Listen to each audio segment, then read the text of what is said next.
tinokuchingamidzai kuchechi yeChrist Embassy yepamhepo yatinoita muchishona. Iko zvino hapachina chikonzero chokupedza svondo rose usina kupinda chechi, nokuti painopindwa unenge usipo, kuda wakanga uri kubasa pakaenda vamwe kuchechi, kuda wakanga uri parwendo, kuda chechi yeChrist Embassy haisati yakuwanikwa kwaunogara, kana kuti unofarira hako kudzidza shoko raMwari nechishona. Ino ndiyo yave chechi yako. Chipinda tinamati. Haleluya. Tinosangana zvekare pamunamato wedu weChrist Embassy watinoita pamhepo, ndichivimba senguva yose kuti makava nesvondo rakanaka, ndichivimba zvekare kuti muri kufamba nesu muzvidzidzo zvese zvatinokutumirai zverhapsody zvatinobudisa pamhepo. Sekutaura kwatinoita, zvidzidzei shoko raMwari riwande mukati meupenyu hwenyu, kuti mugogona kumirisana nezvinhu zvinonetsa muupenyu. Zita rangu ndinoitwa Brighton Chitamba, ndiri mufudzi wenyu pamhepo, ndichifara chose kusangana nemi uye ndichitenda mufudzi Chris Oyakilome vanova ndivo vanoita kuti tigone kusangana pamwe chete saizvozvi, tichidzidza shoko raMwari, tichikurudzirana, tichisimbisana pamweya. Ndinoziva kuti muri kudzidza zvinhu zvakawanda muchisangana nesu saizvozvi. Tikukurudzirai kuti musangoteerera kupinda munamato iyo yatiri kutumirai muri mega.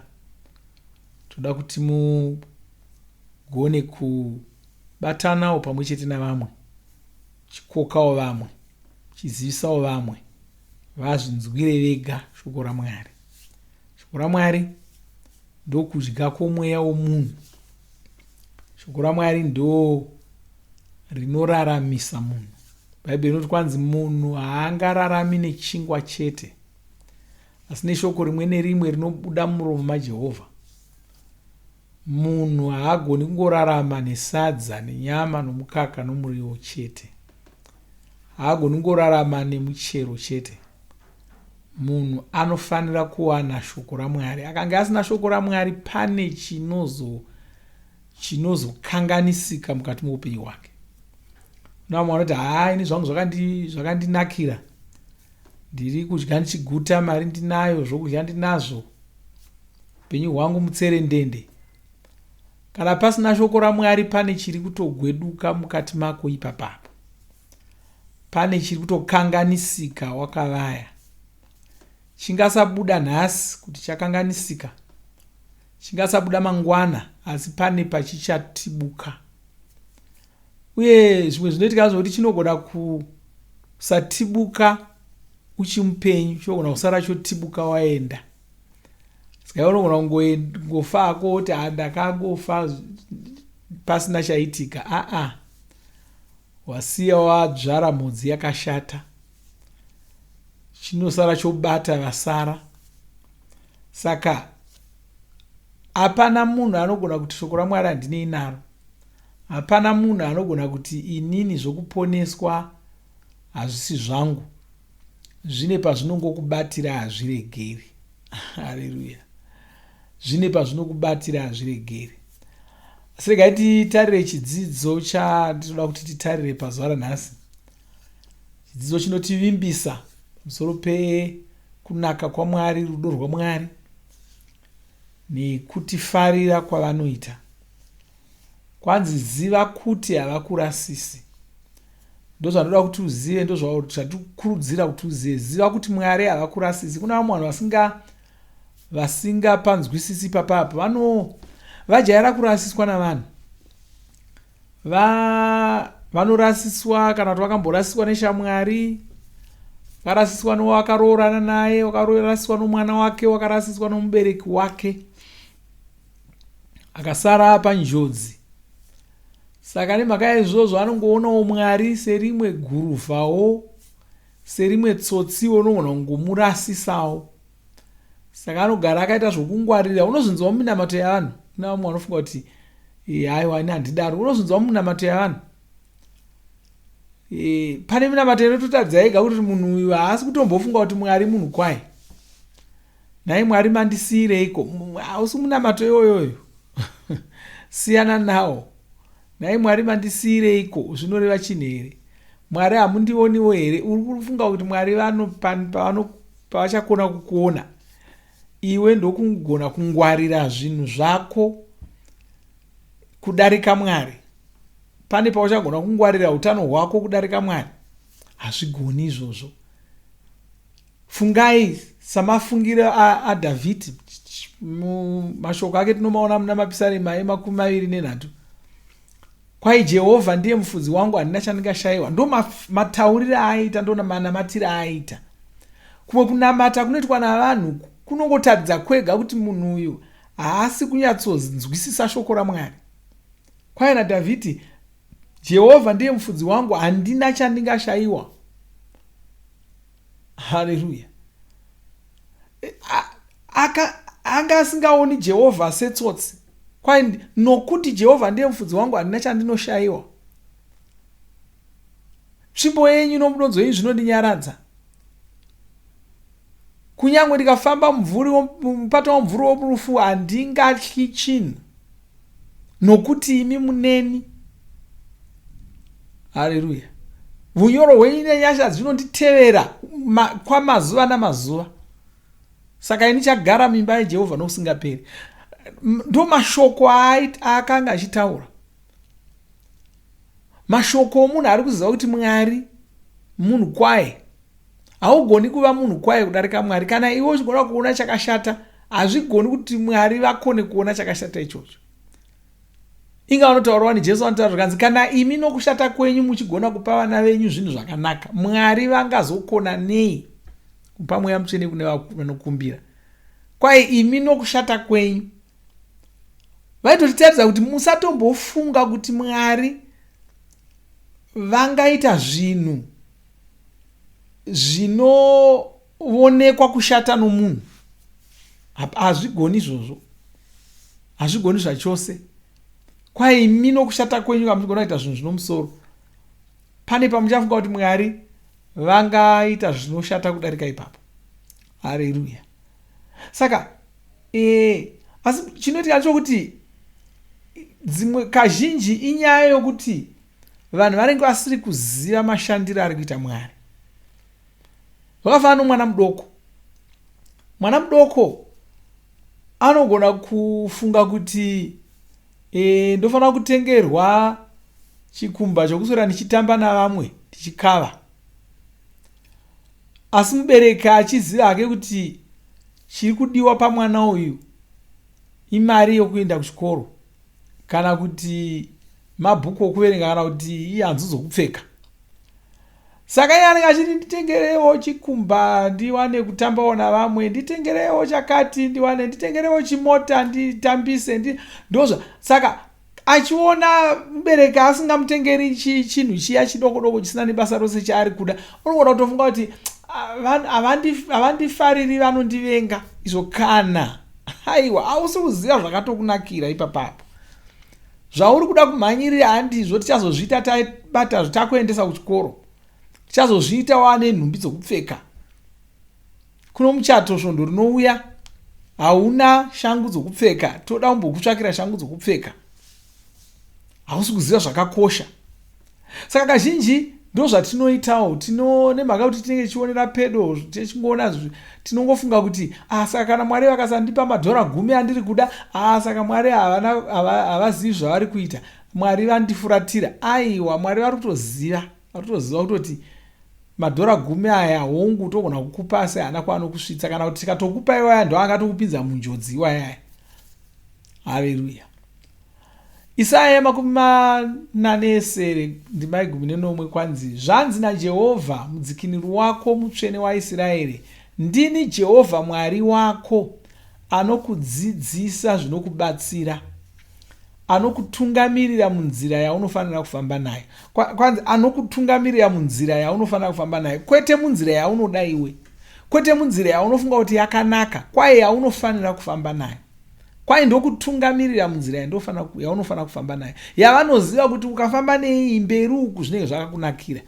Tikakusiya uchisarudza yako iwewe, unogona kutora inokupinza muna taisireva, nokuti zviri mberi hausi kuzviona, Mwari vari kuzviona. Saka vanokufambisa nenzira yaunofana kufamba nayo. Dzimwe nguva nzvimbo nzira yaunofana kufamba nayo iyoyo, dzimwe nguva inogona kuita sokuti hainyai kunakidza seyaunga uchazvisarudzira wega, asi Mwari vanenge vachiziva kuti ndokwatakananga uko.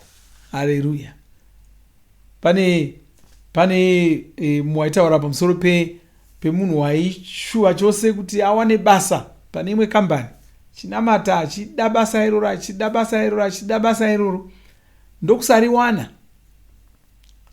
Kwaaifanira kunowana mari yakawanda, ndokusariwana, ndokugumbuka kuti ndashayiwa basa kwandanichida, kwakune mari yakawanda yanga ndachatozopiwa yakawandisa yandiri kutambira pamwedzi mitatu panapa, ndanichanopiwa mumwedzi mumwe chete uko.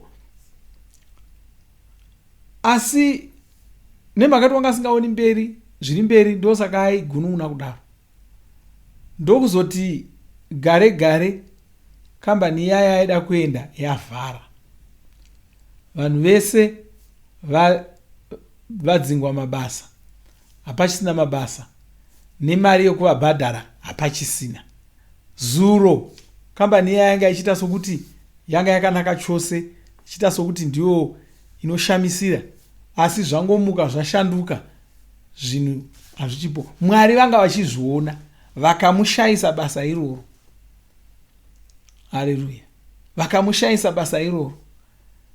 Ndine nyaya zvekare yandakanzwa yomumwe wakanga achimhanyira bhazi, une bhazi raaida kukwira chose, chiti ndoda kunokwira mubhazi iri, ndokuridza kurimanyira hameno zvakaitika, nobva unonoka ndokuripotsa.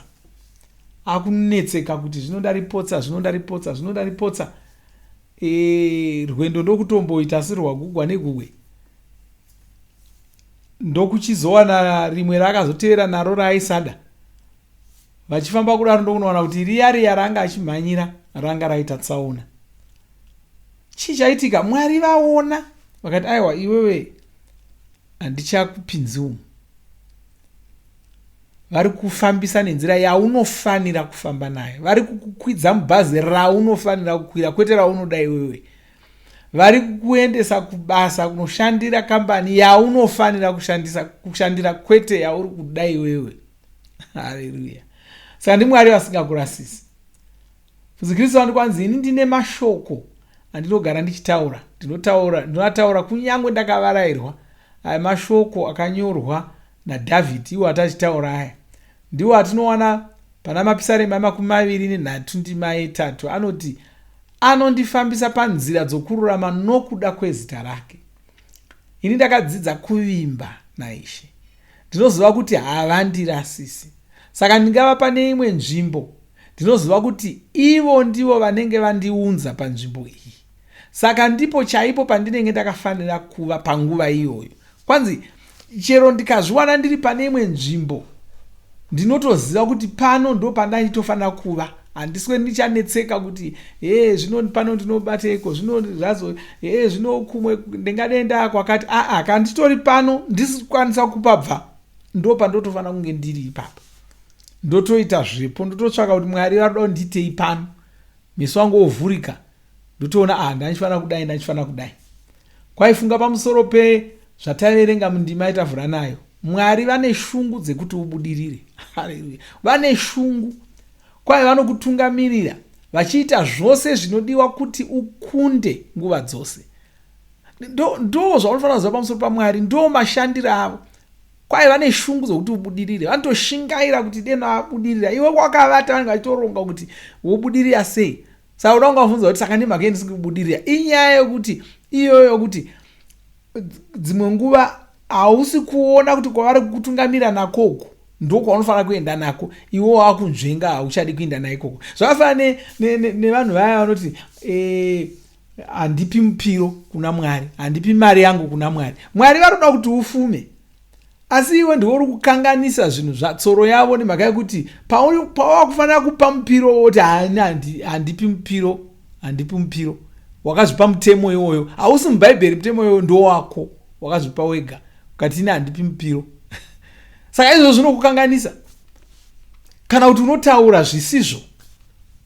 Haleluya. Unotaura zvisizvo panyama zvokuzviona semunhu akashanduka rudzi, semunhu werudzi rwevamwari, semunhu weropa raMwari, uchiri kuzviona samazvimbakupa, uchiri kuda kudetembwa samwoyo ndizvo, uchiri kuda kuzikamwa nedzinza rako. hauzivi kuti wakashanduka dzinza, wava mwana waMwari. chirega kutsvaka kuti unzi chiyera, hauchisiri chiyera. Zvinokaramba uchingoti ndinonzi chiyera, ndinonzi mazvimbakupa, minyama yokwachiyera inoramba ichingokutevera. Nhamo dzokwamazvimbakupa zokuramba ichingokutevera. Haleluya. Tichaona rimwe zuva rachanyazotaura pamusoro penyaya iyoyo. Nondoziva kuti kune vakawanda vasingadi kubva mairi. Asi ndo inenge ichivakanganisa iyoyo. Ndo inenge ichivakanganisa. Zvinhu zvavo zvisingavafambiri zvakanaka nokuda kwaizvozvo. Haleluya. Saka unofanira kunzwisisa izvozvo. Unofanira kunzwisisa izvozvo kuti Mwari vane shungu dzokuti zvinhu zvikunakire. Haleluya. Vane shungu dzokuti zvinhu zvikunakire. Vanoita zvose zvinodiwa kuti ukunde nguva dzose. Imwe ndima ingakubatsira ndima Pisarema 32 ndima yesere kusvika ye10. Apa Mwari vakati ndichakurayiridza ndigokudzidzisa nzira yaunofanira kufamba nayo. Ndichakupa mazano, ziso rangu riri pauri. Izvi ndizvo zvavanokuvimbisa. Haleluya. Ivo vanowedzera mundima iyi vachiti rudo rusingaperi rwaJehovha runopoteredza munhu anovimba naye. Gamuchira mashoko aya. Kuda uri kutsvaka kuti Mwari vakutungamirire, kuda uri kuda kuti vakunzwire tsitsi, nzwisisa kuti ivo havasi kure newe. VaHebheru 4 ndima 13 inoti, saka ngatiuyei tisvike pachigaro chenyasha, ngatisvikepo takashinga titore tsitsi nenyasha, nokuti tine patinofanira kuzoshandisa zvinhu izvi. Haleluya. Nyasha dzaMwari dzinewe. Nzwisisa ipapo. Nyasha dzaMwari dzinewe. Ivo havadi kukuona uchitambura. Saka usanamara uchiti nhai Mwari munondiregereiko ndichitambura, nhai Mwari vamwari wakutotuka Mwari. Imbofunga uine mubereki iwewe. Vamwe muri vabereki, vamwe muri vana.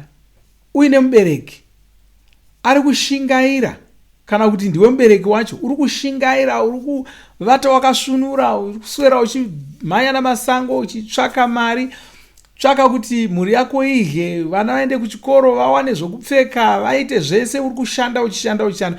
Uri kushanda saizvozvo mwana wako uya achikuti sei muchindirega ndichitambura. Uya achikutaura saizvozvo, zvinokugumbura zvakadii? Zvinokugumbura. Haugoni kufadzwa nemashoko akaita saiwaya, nokuti unenge wakuti aka kwaasi kuona here, anofunga kuti ndingamuvenga inini. Haleluya. Kana kuti Mwari chironda chamatipa ichi, chironda chandakupa, Mwari vakupa chironda zvino. Zvichabuda here izvozvo? Kana une chironda, unopa chironda tomuziva, zita rake anonzi Satani. Hatina kwatinonombondera nokuvhunzira kana paita zvakadaro, tinotozviziva ndi Satani. Jesu vane nyaya vakatitaurira vakati pane murimi wakarima akakusha zviyo zvake, zvamera ndokuonekwa masawi. Vashandi vake vakauya vakati nhai hatina kukusha zviyo here mumunda umu? Zvikanzi takakusha zviyo. Zvikanzi saka masawi abvepi? Muridzi womunda haana kuswera achitaura zvakawanda nokupota-pota, akati muvengi ndiye waita izvi, muvengi ndiye waita izvi. Saka Mwari havadi kukuona uchitambura, saka vanokuendesa kwauri kufanira kuenda chaiko.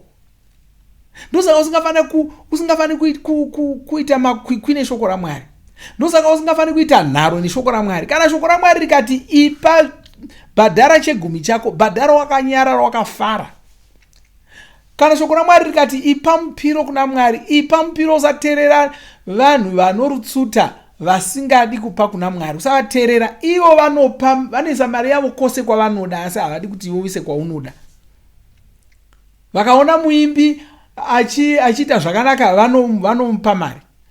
Vakaona munhu ari kuitawo zvimwe zvaari kuita vanomupa mari. Asi kuna Mwari ndokwa vasingadi. Iwewo uruda kupa kuna Mwari, wakuudza kuti regera. Iye kwaanoda kuisa mari unongoisa. Shoko raMwari rikati namata, ndokwa uri kufanira kufamba nako. Rangarira izvi paunobuda mumba. Haleluya. Mwari vanokufarira, havadi kukuona uchitambura. Saka vimba navo, vimba neshoko ravo, bvuma kuti vari muupenyu hwako.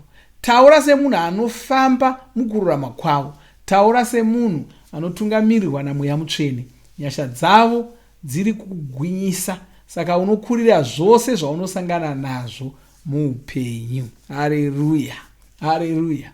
Saka ndo mashoko atoda kuti unzwisise. Chizvidzidzisa kuvimba naMwari, chirega kuvafungira kuti ndo vanokuunzira nhamo nokugokera matambudziko. Ziva kuti ravo basa ndokuitira zvinhu zvakanaka. Haleluya. Woteedzera mashoko aya mashure mangu iti, Baba vandinoda, ndinokutendai. Imi munondifarira. Hamudi kundiona ndichitambura. Ndinovimba neshoko renyu. Ndinoziva kuti muri muupenyu hwangu. Ndinorarama mukururama kwenyu, ndichitungamirirwa naMweya Mutsvene. Saka ndingava panzvimbo apa ndipo pandinenge ndichitofanira kuva panguva iyoyo. Nyasha dzenyu dzinondigwinyisa, dzinoita kuti ndikurire zvose zvandinosangana nazvo muupenyu. Ndinokutendai. Munondidzidzisa kufuma, munonditungamirira munzira yandinofanira kufamba. Muzita raJesu, amen. Haleluya. Ngaitinamate tichitenda Mwari. Baba, da kutendai, nokutendai nokuda kweshoko renyu, nokutendai nokuti imi munotifarira, munotishuvira zvakanaka, hamutirasisi. Nyengeterera muno muwandanamata naye pazuva ranhasi. Taura maropafadzo pamusoro poupenyu hwake. Satani hauna chako maari, iye haana chake mauri. Ndiri kudzingira kure. Nyengeterera vaya vasiri kunzwa zvakanaka. Ndinotaura rugare munyama yavo. Ndorayira kuti vaporeswe. Ndinomira saJesu ndichirayira kuporeswa kwemiviri yavo, chidzingira mweya yose yetsvina kure. Ndinorayira rugare mudzimba dzavo. Ndinorayira rugare mumhuri dzavo, muzita raMambo Jesu. Baba, ndiri kutendai. Haleluya, amen. Zvakanaka. Ngatisangane zvekare musvondo rinouya tichidzidza shoko raMwari. Kunoda tumborumbidza Mwari, tichitenda Mwari. Nonga usina kugamuchira Jesu, toda kuzonamata newe mushure mukunge tarumbidza Mwari saizvozvo. Mwari vakuropafadzei. Amen. Hakuna mumwe semi makatendeka tendeka. Hakuna mumwe semi munoshamisa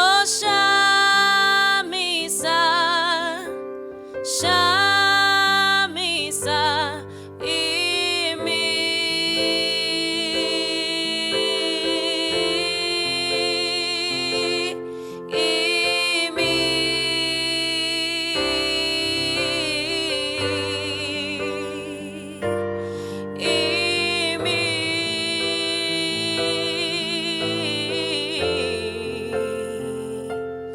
Munoshamisa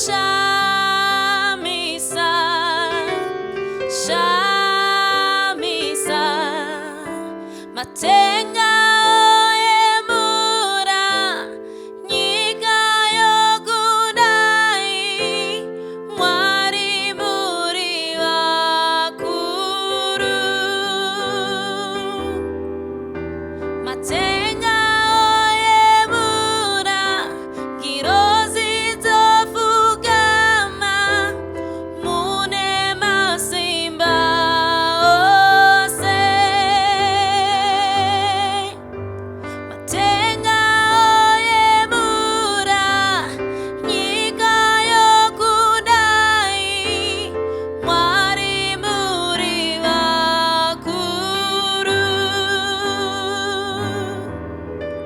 matenga oyemura kirozi zofugama mune masimba ose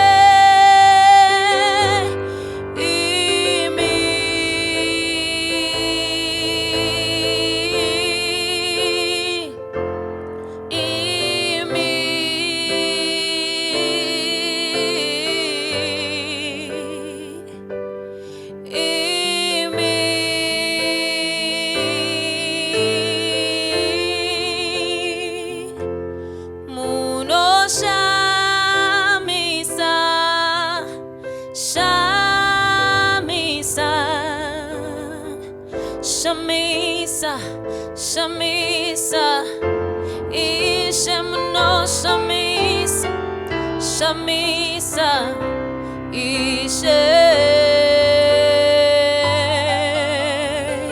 Shamisa, Shamisa, Ishem no Shamisa, Shamisa, Ishe. Shamisa, Shamisa, Ishem no Shamisa, Shamisa, Ishe, Shamisa, Shamisa, Ishem no Shamisa, Shamisa, Ishe.